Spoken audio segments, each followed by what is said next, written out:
Hey guys, in this video, I'm gonna kind of tell you a little bit about the 4 email flows that I set up initially for the new boutique. Now, if you watched the last video, you will know that my daughter and I are opening up our fashion boutique online on the Shopify platform in January 2023.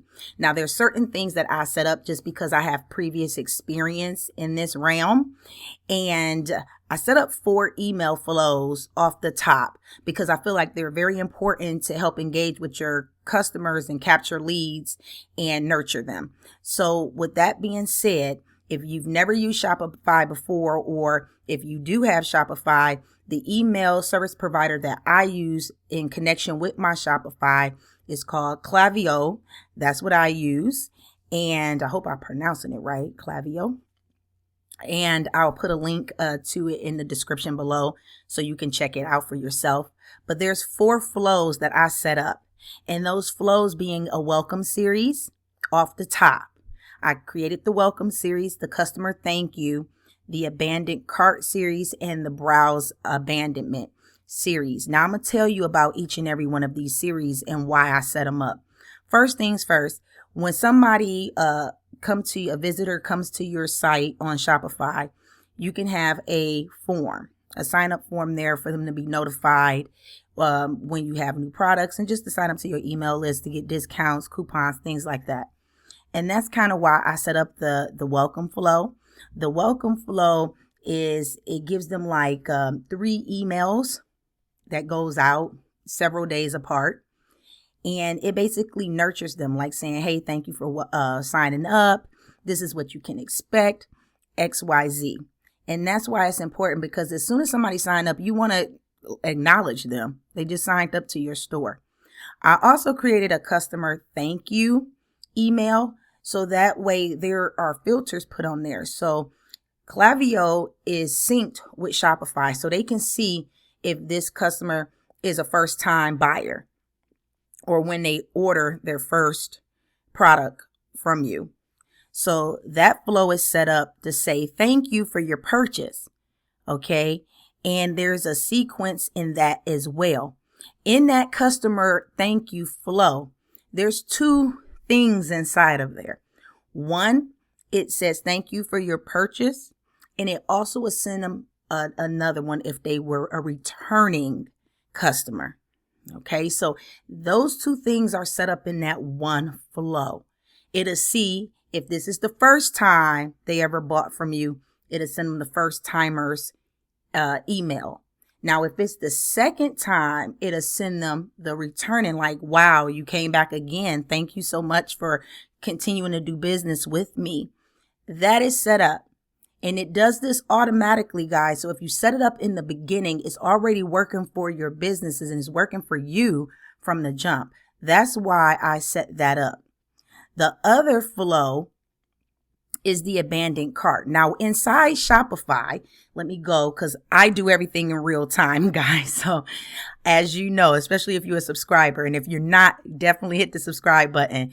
My subscribers know I do everything in real time. So let me go in here, and in the settings area, there's ways you can program your flows. Okay. So like, say for instance, in the settings area in Shopify under checkout and accounts, if you scroll down, it will give you the option abandoned checkout emails. Okay, so Shopify already has that set up. However, what I did was I set up the Shopify one, and it goes out 1 hour after the customer abandons their cart. So, if they put something in the cart and they go away, Shopify will say, hey, you forgot something in your cart. That's only a one-time deal though. But with it linked to Klaviyo, the email, I set up that flow because that starts 4 hours after. So in 1 hour after, Shopify is going to automatically send, hey, you forgot something in your cart.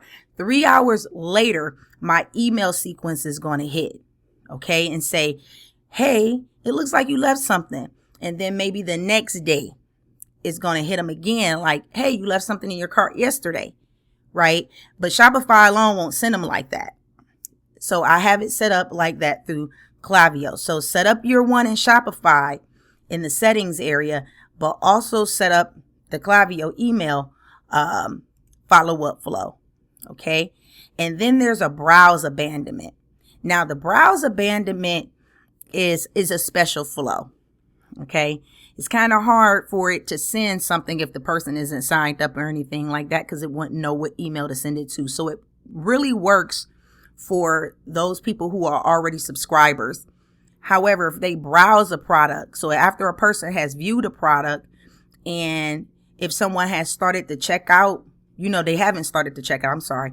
So they viewed the product but haven't started the checkout process, it will hit them with they abandoned the browse. Like, hey, we saw that you paid attention or you went to this product, here go other ones like it, or, things like that. So it kind of hit them with they abandoned the browse, not necessarily the cart. Like, did you see something you like? Go back and look at it again, type of thing. So those are the 4 sequences or the flows or email sequence, however you want to position it. But inside of Klaviyo, they call them flows. Those are the types of flows that I set up in Klaviyo before the store even launched. As of today, the store still isn't open to the public as of yet. Okay. So it is not, and I'm not going to tell you the name of the store or the boutique in this video. However, I will put a link below in the description for you. So if you wanted to go and head over there and check out the Shopify store, you will be able to do so. So I hope that was helpful. It's very important that you put up an email and capture customers and leads. It's all about lead generation. And I'm going to share that with you in an upcoming video, because when you first open up your Shopify store, it is set to have a password. So like people have to sign in and things like that to even get into the store, because it's not open. It's coming soon. But you can actually design or customize that password page. So you can actually design it to make it look a little bit more branded on the coming soon. And you can put a Klaviyo form on that specific page and not the just regular email sign up type of form. You can actually make a better brandable form using Klaviyo on that password page. And maybe in the future, I'll do a video on that a little more. But this is a little update and a little taste of what's to come in regards to the online boutique and how you can start your own if that's something you're looking at. Also, if you need graphics for your Shopify store or to promote your products and services, you can head on over to the Design Diva shop on Etsy, and you can actually get those templates, those Canva templates, so that way you can have graphics for your own business. Okay, I'm gonna put that link below as well. So that's it, guys. I hope this was helpful. If you have any questions in specific in regards to opening a Shopify, having a boutique, go ahead and drop them in the comments. I do answer them. And I look forward to seeing you in the next video. And don't forget to like and subscribe, guys. Bye.